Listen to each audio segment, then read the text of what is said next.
Lesson 33, Section 2.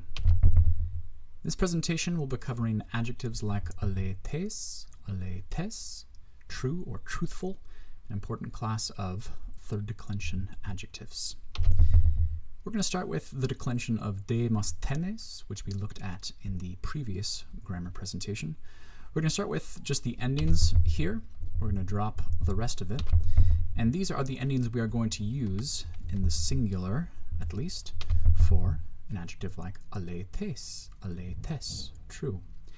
Now there are only two endings to this adjective, as you can see, which means we have a two-termination adjective, which means that masculine and feminine forms are the same, whereas the neuter forms are slightly different. To get our stem, we're going to drop the ace of the nominative singular there and get alait, just like we did really with Demosthenes. We're going to plug that into each of these places, and our accentuation is going to be a little different since our accent in the nominative is on that last syllable.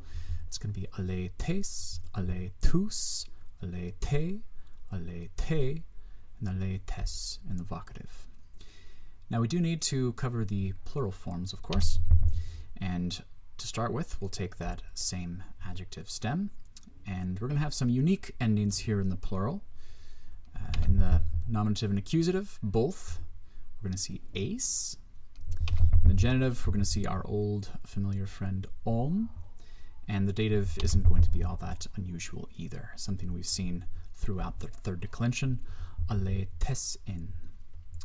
Now these are, once again, the forms for the masculine and feminine of this adjective. For the neuter, we're going to be able to reuse quite a few of these endings, the genitive and the dative, in both the singular and the plural.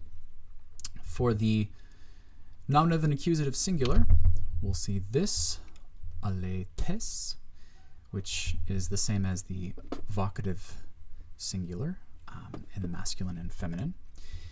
And for the plural, we're going to see, as we've seen before, we've often seen the neuter get its plural nominative and accusative forms from the masculine or masculine-feminine accusative singular, and that's what we see here, alaite. We have those same endings there.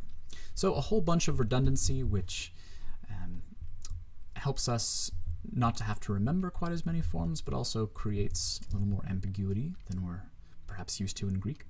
But these are the forms for alaites, alaites, true.